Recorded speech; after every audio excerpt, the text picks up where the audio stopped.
my parents' anniversary dinner, my sister leaned over and said, "Here's to the family disappointment, who still thinks they're important." My mom laughed. I stayed quiet. That night, I pulled my signature from the loan on their new house, and at 8:40 a.m., they got the news, after which my dad desperately called me 38 times in a row. It was an evening when I was already burned out. Weeks of subtle digs, last-minute emergencies I was expected to fund, and the constant sense that my role in this family was more bank account than son had pushed me past the limit. By the time I drove to the restaurant for my parents' anniversary dinner, I had already decided this couldn't keep going. And my sister, with her smug little superiority act, needed to be put in her place. I knew exactly what my first move would be. The decision had been building for months. I bailed my sister out of credit card debt 3 times, paid for my parents' roof repairs when they forgot their insurance didn't cover it, and even covered my dad's medical bills when he just needed a little help until payday. Not once had any of them acted like it was anything more than my duty. No thanks, no acknowledgement, just the expectation that I'd always be there with my wallet open. The restaurant was one of their favorites. Dim lighting, white tablecloths, the hum of conversations that made you lean in to hear each other. I already knew I'd be paying for everything like I always did, but I didn't care this time. Tonight, I wasn't counting the bill. I was counting the hours until the first crack in their perfect little setup appeared. We were halfway through dessert when it happened. My sister leaned across the table. Her eyes locked on mine, champagne glass in hand. She smiled, that half smirk she uses when she wants to get a reaction, and said, "Here's to the family disappointment, who still thinks they're important." My mom laughed. Not a polite, awkward laugh. A real, unfiltered one. My dad stayed quiet, but he didn't look surprised. I just sipped my coffee and kept my face blank. Silence has a way of making people think they've won. What none of them knew was that they were sitting there with someone holding the key to something they couldn't afford to lose. The mortgage on their new house. The bank had only approved it because I signed on as guarantor. Without me, the deal would collapse. By the time I got home, the decision I'd been considering for weeks became action. I pulled the loan paperwork from my desk drawer, called the bank, and told them I wanted my name removed immediately. The woman on the phone confirmed I could do it in person that night. So I drove over, signed the withdrawal form, and handed it back. My signature was clean, deliberate, final. I didn't send a message or make a call. I wanted the discovery to hit them like cold water. At exactly 8:40 the next morning, my phone lit up. My dad's name appeared, and when I didn't answer, it appeared again and again. 38 calls in a row. On the 39th, I picked up. He didn't even say hello. The bank had contacted them. The loan was no longer secured. He wanted me to fix it immediately, as if all it would take was a phone call. I told him I had work to do and hung up. The silence after that was better than any toast. By noon the day after the anniversary dinner, the storm had already started. My phone lit up with a message from my sister. No apology, no sign she even remembered what she'd said over dessert. Just a short, sharp line. "You've really screwed us over." I stared at it for a moment, then locked my phone without replying. Around 1 p.m., my mom called. She didn't jump straight to the loan. She started weaving the usual emotional net. She told me how my dad hadn't touched his breakfast, how he'd been pacing around the house, muttering about losing everything. Then she dropped the phrase I'd heard my whole life. "We're family. We don't do this to each other." I told her I had work to finish, and ended the call before she could pivot to guilt. 2 hours later, I got a call from my Uncle Dean. He almost never reaches out unless there's a wedding or funeral, so his sudden interest was obvious. He tried to start light, asking about my job, pretending to remember the name of my coworker. Then, casually, he mentioned he'd heard my parents were going through something, and maybe I could step in just to get them through the rough patch. I told him it wasn't his concern, and hung up before he could start preaching about family loyalty. That evening, my sister tried again. This time she called, her tone softer, almost rehearsed. She said she'd been thinking a lot about what she'd said at the restaurant. For a second, I thought she might actually be owning up to it. Then she followed it with, "If you just sign the papers again, we can put all this behind us." It wasn't an apology. It was a transaction. She wanted the benefit without the accountability. The following morning, I ran into my parents in the grocery store. The odds of it being accidental were about 0. My mom walked up immediately, bypassing any small talk, and told me they'd been up all night searching online for temporary apartments they couldn't even afford. My dad stood behind her, not saying a word, but his stare was heavy. It wasn't the look of someone asking for help. It was the look of someone who believed they were owed it. Over the next 3 days, the pressure campaign became a full operation. A cousin texted me saying, "I should think about the long-term damage I was causing." A family friend called just to check in, but quickly shifted into telling me I was making a big mistake and that my parents had always been there for me, which was funny because I could list a dozen times they hadn't. My sister even sent me a photo of her kids with a caption about how this will affect them too, as if my refusal to co-sign a mortgage was going to put her children in danger. They all avoided talking about the dinner.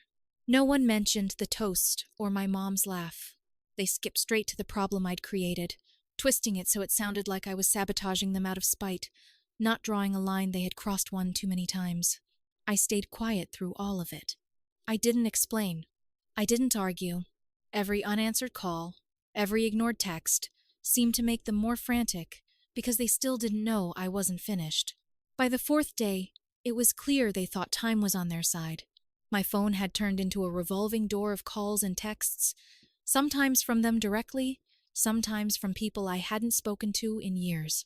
They were running the same playbook they'd always used: box me in until the pressure became unbearable, then wait for me to cave just to make it stop. What they didn't realize was that I'd already decided this wasn't just about the mortgage anymore. Pulling my name off the loan was only the opening shot. If I left even one escape route open, they'd find it and keep the pattern going. So I started thinking about every financial link between us, every account, every bill, every temporary arrangement that had quietly turned permanent.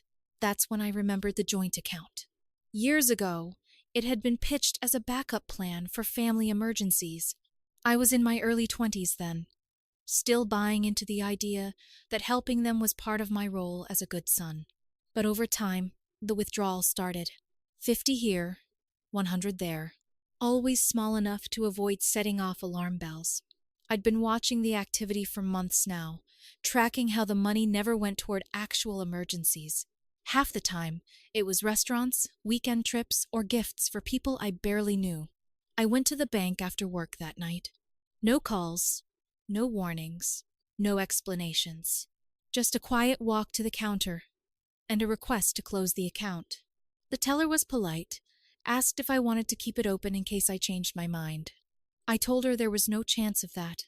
The balance went straight into my private savings, and the account ceased to exist. The reaction was immediate. At 7 a.m. the next morning, my mom called, her voice carrying the sharp edge that always came out when she realized she'd lost leverage.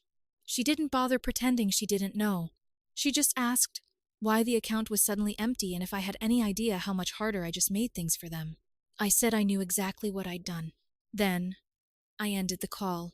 A few hours later, my sister tried a different approach.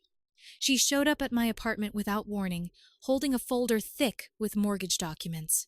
She didn't even say hello, just told me if I signed again, this whole mess could disappear and no one would have to keep arguing.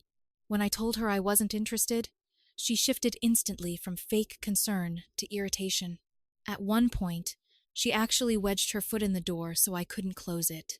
I closed it anyway. By evening, the extended family had joined in.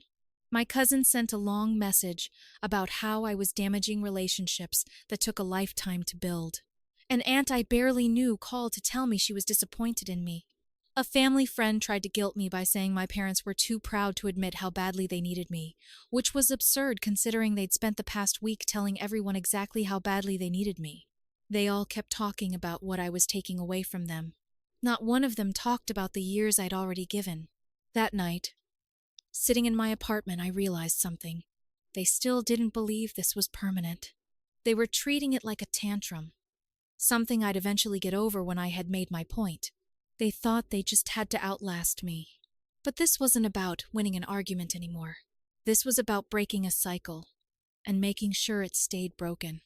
And they had no idea what was coming next. By the end of the week, it felt like I was under a microscope. My phone barely stayed silent for more than an hour. Unknown numbers, blocked calls, sudden texts from people I hadn't heard from in years. All of them linked to someone who claimed they were just checking in. But every conversation, no matter how it started, ended up circling back to the same topic: the house. They had turned this into a coordinated campaign. My sister was the strategist, my mom the emotional anchor, my dad the enforcer. Everyone else was just a messenger. That Saturday morning, I left my apartment early to pick up a few things. I wanted a quiet day, maybe even a break from thinking about any of this. I stopped at a grocery store across town, figuring it was far enough away to avoid any accidental encounters. When I walked out with my bags, my stomach dropped. My dad was leaning against my car like he'd been waiting for hours. My mom was sitting in the passenger seat, holding a manila folder on her lap. Neither of them smiled. I didn't have to guess how they'd found me. Later, I'd learned my sister had used an old rideshare account we'd both forgotten about. Apparently, my payment info was still linked to hers, and she'd been tracking my rides and purchases all week. Before I could even speak, my dad launched into it. He said the bank had given them one final window to salvage the mortgage, 3 days before the agreement would collapse. My mom jumped in, saying they'd lose their deposit, their custom furniture order, and the dream home they'd been planning for months. Then she pulled a stack of papers from the folder and held them out like a peace offering. It wasn't a peace offering. It was a signature trap. They'd filled everything out already. All I had to do was sign, right there in the parking lot. I told them I wasn't signing anything. That's when the tone shifted. My dad stepped closer, his voice low but sharp. He said I was letting outside influences poison my loyalty to my family. He told me I'd regret this when they were gone someday. He didn't even bother to hide that it was emotional blackmail. My mom stayed quiet, just staring like she expected me to break at any second. I didn't. I walked past them, unlocked my car, and left without looking back. That night, I came home to find something waiting under my apartment door, an unmarked envelope. Inside was a handwritten letter from my sister. She opened with a half apology about things getting out of hand at the dinner, then jumped straight to promising that if I just signed the loan again, she'd never ask me for anything ever again. I'd heard versions of that promise since I was 18. It had never once been true, but the letter wasn't the real surprise. Tucked inside was a folded receipt from a luxury resort in Florida. 2 rooms, my sister's name on one, my parents on the other. Thousands of dollars for a family getaway 3 weeks earlier. The dates lined up perfectly, just days after they called me to say they were barely staying afloat and needed my help to keep from losing the house. The next morning, I checked my email and saw something that made my hands tighten on the mouse. An automated notification from the bank. My name had been listed as an emergency contact on 2 of their other accounts, ones I'd forgotten about because they hadn't touched them in years. They'd quietly added me again last month. It wasn't just about the mortgage. They had contingency plans for dragging me back in, even if I blocked one route. And that was the moment it hit me. This wasn't about survival. This was about control. They weren't struggling to stay above water. They just didn't want to swim without me holding them up. For the first time, I felt no hesitation about my next step. If they wanted to make this a game, I was going to end it on my terms. After the resort receipt and the bank notification, something inside me locked into place. The entire week had been them clawing at the walls I'd started building, trying to find any crack, any loose brick to push through. They weren't in trouble. Not really. They were in panic mode because, for the first time in years, they didn't have a guarantee that I'd be there to bail them out. I decided the mortgage wasn't the real problem anymore. The real problem was the number of open doors they still had into my life. If I didn't close them all, this would just start again the next time they felt entitled to something. The first was obvious. That emergency contact listing on their bank accounts, the one I'd been reminded of by the automated email, had to go. I went to the bank in person and had my name removed from every account they owned. While I was there, I asked the teller to put a permanent note on my profile. No joint accounts, no additions, no exceptions, without my in-person approval and ID. She hesitated and asked if there was a specific incident. I told her it was a recurring issue. Next, I started checking for every other place my name might be quietly attached to their finances. It took an entire evening of combing through old emails, account notifications, and even paper statements I'd kept in a filing box. Sure enough, I found I was still listed as a secondary policyholder on their home and auto insurance. Being on there gave them the ability to authorize charges that could hit me directly under certain conditions. One call to the insurance company fixed that, along with a password lock that only I knew. I didn't tell them about any of this. If they were going to discover it, I wanted it to be at the moment they tried to use me and couldn't. 2 days later, my sister called. This time, she didn't even pretend it was about talking things through or rebuilding trust. She said they had a plan to fix everything and that I just needed to play along for a little while. I kept my voice neutral and asked what she meant. She slipped, or maybe she wanted to brag, and told me they were reapplying for the mortgage through a different bank, and all they needed from me was a quick signature at the end. She claimed I wouldn't even have to deal with the payments. It would just be a formality. What she didn't know was that earlier that morning I'd already been tipped off. One of the loan officers at that bank had been a guy I went to high school with. He messaged me on social media. "Hey man, your name's on a mortgage application that just came across my desk. Did you mean for that to happen?" The anger I felt wasn't loud. It was cold, calculated, the kind that made decisions stick. That night I wrote one email. No drama, no drawn-out explanations, just facts.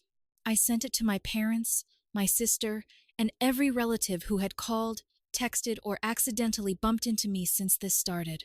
It read, "I will not be providing financial support of any kind now or in the future. Any attempt to involve my name, accounts, or signature in your financial matters will be considered fraud and reported immediately." Then I added one final line. "Family is about respect. You've made it clear you have none for mine." The replies came quickly. My sister's was pure rage. Accusations. Name-calling. Even a thinly veiled threat that I'd regret cutting ties. My mom's email was 3 paragraphs of guilt, every sentence designed to make me imagine her crying while she typed it. My dad didn't reply at all. But by the next morning, my number was blocked on his phone. For the first time in weeks, my phone was quiet, but I knew better than to think quiet meant it was over. There was still one thing left I needed to do. The move that would make it impossible for them to ever drag me back into this again, and I was ready to make it. 2 days after I sent that email, the quiet felt almost unnatural. No calls, no messages, no accidental sightings at the grocery store. For a moment, I wondered if maybe they'd finally realized it was over. Then, at 6:45 a.m. on a Thursday, I heard a knock. Slow, deliberate. When I checked the peephole, my sister was standing there, hair still damp like she'd rushed over, phone in one hand, and a thin, practiced smile. I didn't open the door. Through the wood, she said they'd figured something out and that she just wanted to explain it to me in person. Her tone was light at first, almost casual, but there was a sharpness underneath. When I didn't respond, she shifted to reminding me of everything we'd been through as a family and how this was our last chance to fix it. I stayed silent. She knocked one more time, then left. I thought that was the end of it for the day. It wasn't. That afternoon, I got a call from my HR department. Someone had phoned them pretending to be me, asking questions about my payroll and health benefits. They said the caller was persistent, pressing for details that no legitimate person would ask for. HR shut it down and reported it to me immediately. The number traced back to a prepaid phone from my parents' area. It wasn't desperation anymore. It was escalation. That night, I decided it was time for my final move. The one that would make it legally, financially, and practically impossible for them to get their hands on anything connected to me. I drove to my attorney's office with a stack of files. My will, my insurance policies, my beneficiary forms, my old power of attorney paperwork. Some of these documents hadn't been touched in years, but they still had my parents' or sisters' names on them. In 3 hours, every single one was updated. No family members remained on anything. My estate went to a charity and a trusted friend. My life insurance named 2 non-relatives. The power of attorney was shredded and replaced with a new one they'd never see. My lawyer placed all my updated documents in a sealed file with instructions for immediate legal action if anyone tried to forge my involvement in anything. By the time I left, I knew with absolute certainty there was not a single account, policy, or legal form they could exploit. If they tried, it would be fraud, and I'd have a paper trail ready to hand over to the police. The next morning, I sent one last message to my parents, my sister, and every relative who had taken part in this. It was a single sentence. There is nothing left to discuss. For the past week, there's been silence. The kind of silence that doesn't feel like peace, but like the deep breath someone takes before their next move. I've been here before. I know them too well. They don't quit. They regroup. They look for weaknesses. They convince themselves that if they just wait long enough, I'll drop my guard. But this time, there's nothing to drop. Every door is locked. Every key is gone. Every bridge they might have crossed has been burned to ash.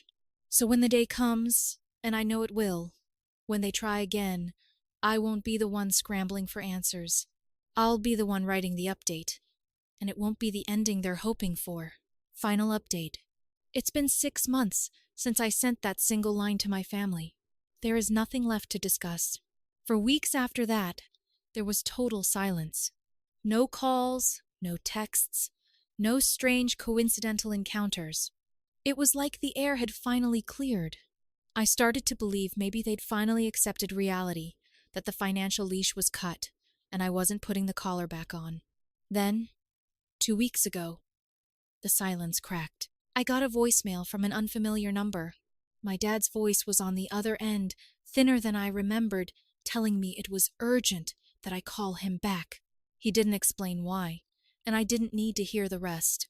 I didn't call him back. Later that day, an old neighbor from my parents' street sent me a message on Facebook. She said the house, the dream home they'd fought so hard for and turned into the hill they were willing to die on, was gone. The bank had taken it.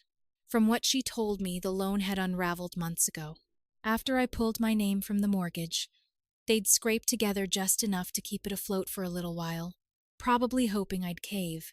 But the payments were too high, and they couldn't keep up without a guarantor to refinance.